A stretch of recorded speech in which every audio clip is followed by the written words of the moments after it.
साथ संगत जी, प्यार से कहना धन निरंकार जी। स्वागत है आप सभी का हमारे YouTube चैनल सोना इंस्पायर विचार पर। इस वीडियो की शुरुआत करने से पहले दास आपसे हाथ जोड़कर एक भावपूर्ण निवेदन करना चाहता है। हमारा उद्देश्य आपके जीवन में सकारात्मक शांति और प्रेरणा का संचार करना है। हर रोज हम आपके लिए एक नई प्रेरणादायक वीडियो लाते हैं। इन वीडियो के माध्यम से हम आपके जीवन में आत्मविश्वास, शांति और प्रेम का संदेश पहुंचाना चाहते हैं। आपसे निवेदन है, कृपया हमारे चैनल को सब्सक्राइब करें और नोटिफिकेशन को ऑन करना न भूलें, जिससे कि आप किसी भी अनमोल साखी, सत्संग या संदेश से वंचित न रहे। आज की हमारी कहानी का विषय है सत्संग है ज्ञान सरोवर। सत्संगत जी, आइए जानते हैं इस कहानी के माध्यम से। सत्संगत जी, गांव शिवपुर अपनी प्रकृति सुंदरता और शांत वातावरण के लिए प्रसिद्ध था। वहाँ के लोग सरल, मेहनती और धार्मिक प्रवृत्ति वाले थे। गांव के बीचों बीच एक प्राचीन पीपल का वृक्ष था, जिसके नीचे हर संध्या संतों का सत्संग होता था। बाबा जी अपने मधुर वचनों और ज्ञान की गंगा से गांव वासियों को जीवन का सही मार्ग दिखाते थे। उसी गांव में सुरेश नाम का एक युवक रहता था। वह स्वभाव से जिद्दी और क्रोधी था। उसे लगता था कि जीवन में सफलता केवल धन और शक्ति से मिलती है। सत्संग को वह समय की बर्बादी समझता था। उसके माता पिता उसे कई बार सत्संग में जाने के लिए कहते, पर वह हंसकर टाल देता। एक दिन गांव में भारी बारिश के कारण नदी में बाढ़ आ गई। कई कच्चे घर बह गए और बहुत से लोग संकट में आ गए। बाबा रामदास जी और उनके शिष्यों ने पीड़ितों की मदद के लिए एक सेवा शिविर लगाया। सुरेश ने देखा कि सत्संग में जाने वाले लोग कितनी निस्वार्थता से दूसरों की सेवा कर रहे हैं। यह देखकर उसके मन में जिज्ञासा हुई कि आखिर ये कौन सा ज्ञान है जो लोगों को इतना दयालु और परोपकारी बना देता है। दूसरे दिन सुरेश पहली बार सत्संग में पहुंचा। उस दिन बाबा जी बता रहे थे कि सच्चा सुख कहाँ है। उन्होंने कहा, बेटा, सच्चा सुख न धन में है, न पद में है और न ही बाहरी ऐश्वर्य में है। सच्चा सुख तो भीतर की शांति में है, और वह शांति प्रेम, सेवा और भक्ति से मिलती है। जब तुम अपने स्वार्थ से ऊपर उठकर दूसरों की भलाई के लिए सोचोगे, तब तुम्हें असली आनंद मिलेगा। सुरेश को यह बातें सीधा दिल में उतर गई। उसने सोचा कि अगर धन से सुख मिलता तो बीमार लोग कभी दुख नहीं होते।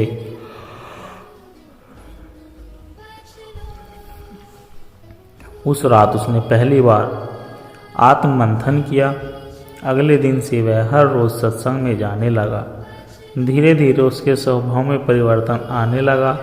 जहाँ पहले वह गुस्से में लोगों से झगड़ता था, अब प्रेम से बात करने लगा। जहाँ पहले वह खुद के बारे में सोचता था, अब दूसरों की मदद करने लगा। कुछ महीनों बाद सुरेश ने गांव के गरीब बच्चों के लिए एक पाठशाला खोलने का निश्चय किया। बाबा जी की प्रेरणा से उसने निःशुल्क शिक्षा देना शुरू किया। उसका यह प्रयास देखकर गांव के अन्य लोग भी जुड़ने लगे। अब वह केवल अपने लिए नहीं बल्कि समाज के लिए जीने लगा था। एक दिन किसी ने सुरेश से पूछा, तुम्हारे जीवन में इतना बड़ा बदलाव कैसे आया? सुरेश ने मुस्कुराकर जवाब दिया, सत्संग ज्ञान का वह सरोवर है जिसमें डुबकी लगाने से अहंकार, स्वार्थ और अज्ञान धुल जाते हैं। यह केवल धार्मिक चर्चा नहीं बल्कि जीवन जीने की सही कला सिखाता है। गांव के सभी लोगों ने सुरेश के इस परिवर्तन की सराहना की। अब वह न केवल गांव का सम्मानित व्यक्ति बन गया बल्कि लोगों के लिए प्रेरणा स्रोत भी बन गया। साथ संगत जी, इस कहानी से हमें यह सीख मिलती है कि सत्संग वह अमृत है जो जीवन को संवारता है, मन को शुद्ध करता है और आत्मा को प्रकाश में बनाता है।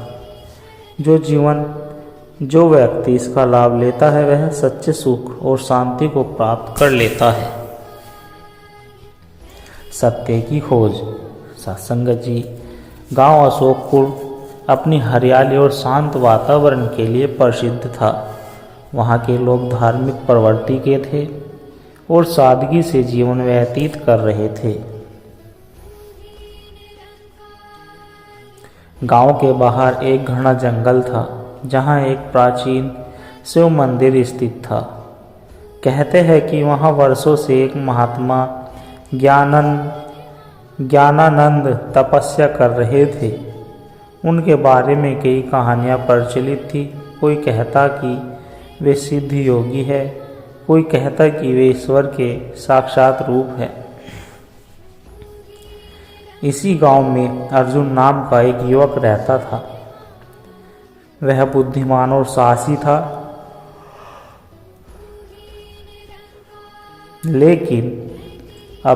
लेकिन अध्यात्म से दूर था। वह हमेशा सोचता, क्या सच में ईश्वर होते हैं? क्या कोई महात्मा आत्मज्ञान प्राप्त कर सकता है या ये सब सिर्फ लोगों की कल्पना है? उसके मन में अनगिनत सवाल थे, लेकिन कोई संतोषजनक उत्तर नहीं मिलता था। एक दिन उसने तय किया कि वह स्वयं महात्मा ज्ञानानंद से मिलकर अपने प्रश्नों का उत्तर करेंगे। सुबह होते ही अर्जुन जंगल की ओर चल पड़ा। रास्ते में उसे घना अंधकार में जंगल मिला, जहाँ जंगली जानवरों की गर्जना सुनाई दे रही थी। परंतु उसकी जिज्ञासा इतनी प्रबल थी कि उसने डर को पीछे छोड़ते हुए यात्रा शुरू रखी। कुछ घंटों के कठिन सफर के बाद वह मंदिर पहुंचा।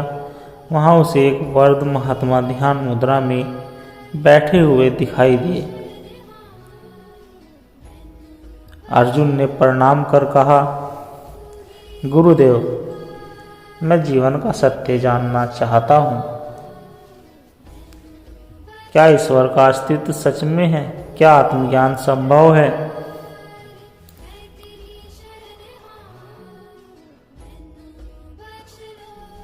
महात्मा ने शांत स्वभाव से उसकी ओर देखा और मुस्कुराते हुए बोले, बेटा, सत्य की खोज शब्दों से नहीं, अनुभव से होती है। जब तक तुम स्वयं इसे अनुभव नहीं करोगे तब तक मेरा कोई उत्तर तुम्हारी जिज्ञासा को शांत नहीं कर पाएगा। महात्मा ने अर्जुन को एक छोटा दीपक दिया और कहा, इस दीपक को जलाकर इस जंगल के चारों ओर घूमकर आओ, लेकिन ध्यान रहे कि इसकी लौ बुझनी नहीं चाहिए।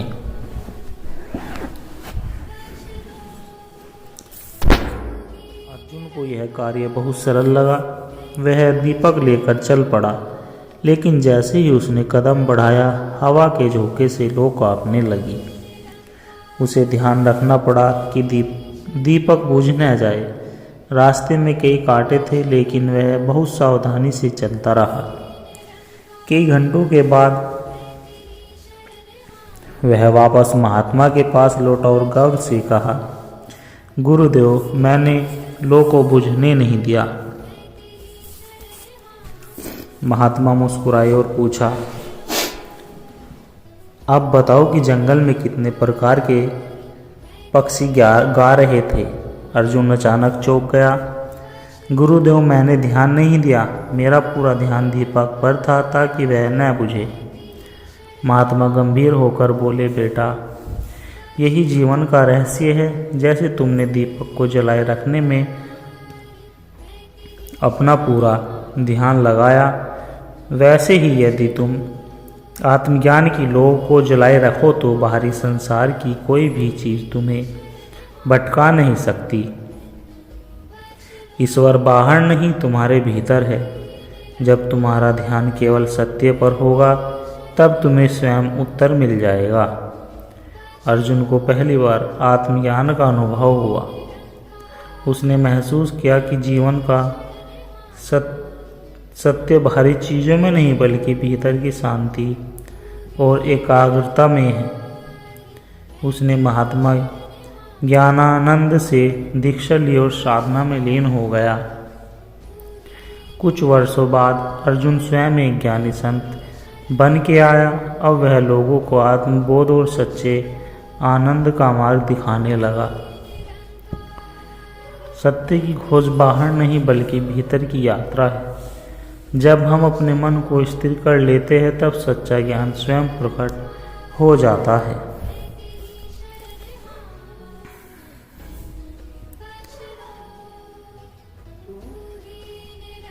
सासंगत जी गांव शांतिपुर अपनी हरियाली और सादगी के लिए प्रसिद्ध था।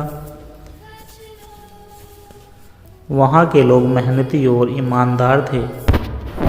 धीरे धीरे भौतिक सुख सुविधाओं की लालसा बढ़ने लगी थी। लोगों में ईर्ष्या, लोभ और स्वार्थ की भावना पनपने लगी थी। आध्यात्मिकता से दूर होते हुए गांव की शांति भी कम होती जा रही थी। इसी गांव में एक वृद्ध संत महात्मा रहते थे जो लोगों को सत्संग के माध्यम से ही जीवन जीने की शिक्षा देते थे। गांव में राजेश नाम का एक युवक रहता था। वह शिक्षित और संपन्न था, लेकिन उसे सत्संग और धर्म कर्म में कोई रुचि नहीं थी। वह सोचता था कि सफलता केवल धन और बाहरी उपलब्धियों में मिलती है। वह अपने माता पिता को भी सत्संग में जाने से रोकता और कहता, ये सब साधु संत तो बस बातें ही करते हैं, असली जीवन तो मेहनत और तर्क से चलता है। एक दिन राजेश ने महात्मा से प्रश्न किया, बाबा सत्संग से क्या मिलता है? क्या इससे कोई अमीर बनता है? क्या इससे कोई बीमार ठीक हो जाता है? अगर नहीं तो यह समय की बर्बादी क्यों नहीं?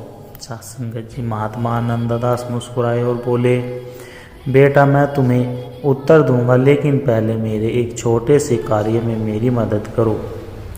राजेश सहर्ष तैयार हो गया। महात्मा ने उसे एक कटोरी दिया जो पानी से लबालब भरा था और कहा, बेटा इस कटोरे को लेकर पूरे गांव के चक्कर लगाओ, लेकिन ध्यान रहे इसमें से एक भी बूंद नहीं गिरनी चाहिए। राजेश ने सोचा कि यह कार्य बहुत आसान है। वह धीरे धीरे चलने लगा, लेकिन रास्ते में गांव के लोग हंसी मजाक उड़ा रहे थे। बच्चे खेल रहे थे, कुछ लोग झगड़ रहे थे, लेकिन राजेश का पूरा ध्यान कटोरे पर था। वह इस बात का ध्यान रख रहा था कि सिगरेट न पिए, कि पानी गिरने न पाए। कुछ समय बाद वह वापस आया और बोला, बाबा मैं सफल रहा, मैंने पानी की एक बूंद नहीं गिरने दी। महात्मा सुनकर मुस्कुराए और बोले, बेटा जब तुम गांव का चक्कर लगा रहे थे तब तुमने रास्ते में होने वाली बातों पर ध्यान दिया।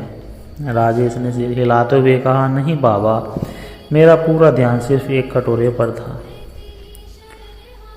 महात्मा बोले, बेटा यही सत्संग का प्रभाव है। जब इंसान सत्संग रूपी ज्ञान के सरोवर में डुबकी लगाता है तो उसका जीवन बाहरी दुनिया की नकारात्मकता से हटकर आत्मज्ञान पर केंद्रित हो जाता है। जैसे तुमने कटोरे पर ध्यान दिया, वैसे ही जो व्यक्ति ज्ञान की राह पर चलता है वह संसार के मोह, लोभ और ईर्ष्या से बच जाता है। राजेश के मन में एक नई समझ जागी। उसने अनुभव किया कि धन, सफलता और प्रतिष्ठा केवल बाहरी चीज़ें हैं, लेकिन मन की शांति और सच्ची समझ केवल सत्संग के माध्यम से ही मिलती है। इसके बाद राजेश नियमित रूप से सत्संग में जाने लगा। धीरे धीरे उसके जीवन में बड़ा बदलाव आया। अब वह धन के पीछे नहीं बल्कि सच्चे सुख, आनंद और आंतरिक शांति की खोज में लग गया। गांव के अन्य लोग भी उसके इस परिवर्तन को देखकर प्रेरित हुए और सत्संग में सम्मिलित होने लगे। सत्संग एक ज्ञान सरोवर है जिसमें डुबकी लगाने से जीवन की अशांति, मोह और अज्ञान धुल जाते हैं। न केवल मन को शांत करता है बल्कि जीवन की सही दिशा भी दिखाता है।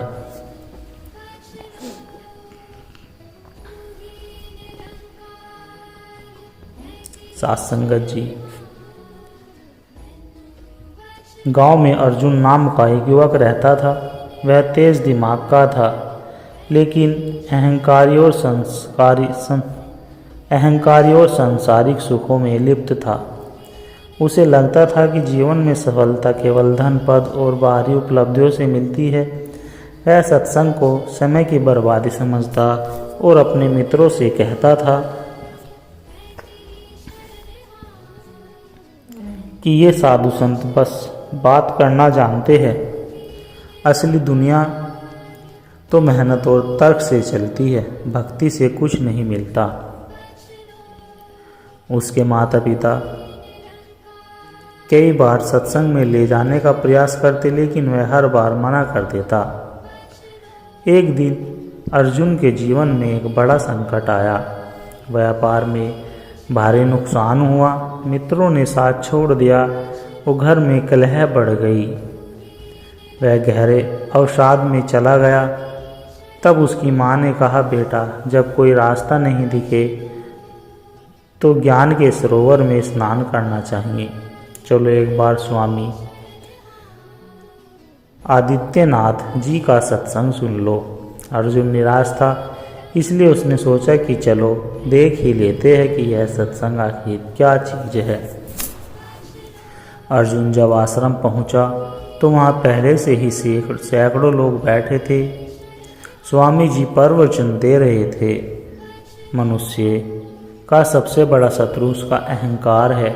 जैसे गंदे जल में कमल नहीं खिल सकता, वैसे ही अहंकार में लिप्त व्यक्ति सत्य को नहीं जान सकता।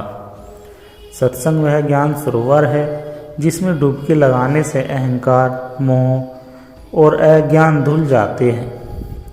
अर्जुन को लगा कि यह प्रवचन तो उसी के लिए था। उसकी जिज्ञासा बढ़ी और उसने सत्संग में नियमित रूप से जाना शुरू किया।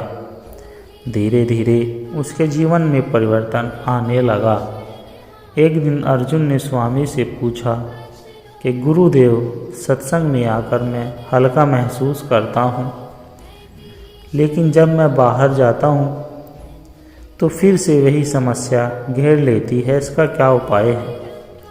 स्वामी जी मुस्कुराए और बोले, बेटा, एक कार्य करो,